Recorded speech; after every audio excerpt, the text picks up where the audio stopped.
존경하는 포항 시민 여러분, 안녕하십니까? 장남금 출신 더불어민주당 김상민 의원입니다. 먼저 본 의원에게 기증할 오픈 자유 발언의 기회를 주신 서재훈 의장님을 비롯 선배 동료 의원 여러분께 감사드립니다. 아울러 이강덕 시장님과 관계 공무원 여러분의 기도 감사드립니다.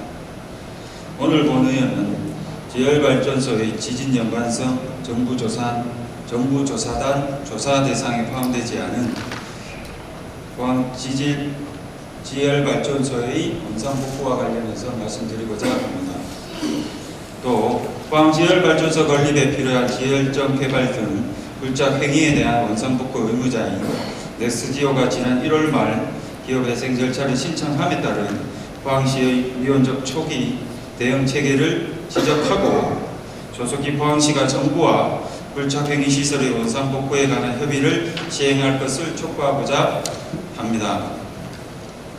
지난 2012년 그리고 2015년 넥스지오는 지하수법에 의해 지열정 개발을 목적으로 굴착 깊이 각 3,000m 그리고 4,500m 등의 굴착 행위 계획을 포함한 굴착 행위 신고서와 더불어 원상복구 계획서 등 구비서류를 갖추어 포항시에 제출하였습니다. 그리고 지열정 개발을 목적으로 지표 하부에 설치되어 있는 보호벽 등의 제거, 절단 비용과 대매용 비용, 그 밖에 원상복구에 드는 비용을 합산하여 산정한 이행보증금을 납부하였습니다.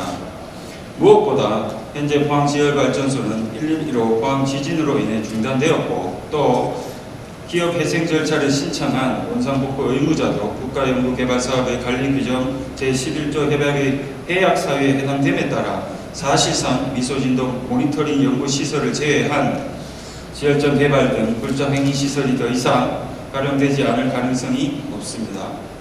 현재의 지하수법에 따르면 굴착 행위에 의한 원상복구 의무자가 원상복구를 실시해야 하지만 지금과 같이 원상복구 의무자가 기업회생 절차를 신청한 상황에서 정부가 원상복구에 대한 책임을 담보하지 않은 한 지하수법 규정에 의하여 사실상 포항시가 원상복구 의무자를 대신하여 직접 해당 시설 및 토지를 원상복구해야 하는 절체절명의 위기에 봉착할 수도 있습니다.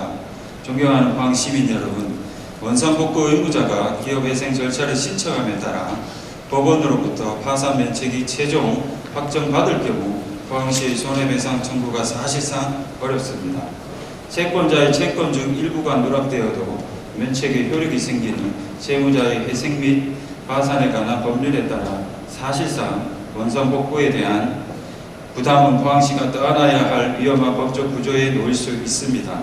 포항시가 원상복구 의무자의 기업 회생 절차 과정에 어떠한 회생 채권도 신고하지 않은 이유는 묻지 않을 수 없습니다.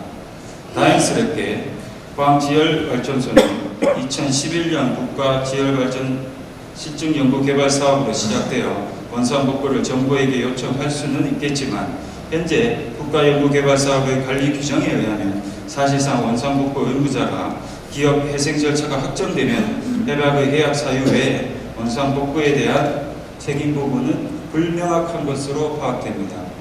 그리고 지열정 개발을 목적으로 설치된 4,500m 깊이의 굴착행위 과정에 주익공간이 파손된 적이 있다고 알려져 있습니다. 파손된 주익공간이 정상적으로 제거되지 않은 상태에서는 원상복구의 방법에 따라 원상복구 관련 비용도 예측할 수 없습니다.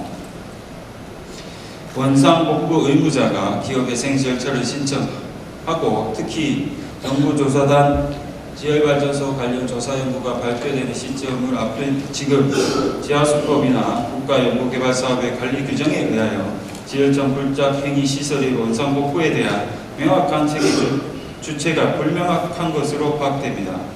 포항시가 정부의 지열정 굴착 행위 시설에 대한 원상복구에 대한 협의를 시행할 것을 다시 한번 촉구합니다.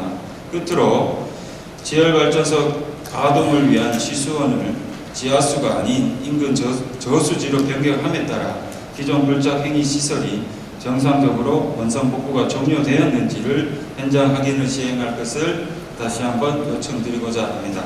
이상 5분 자유 발언의 기회를 모두 마치도록 하겠습니다. 고맙습니다.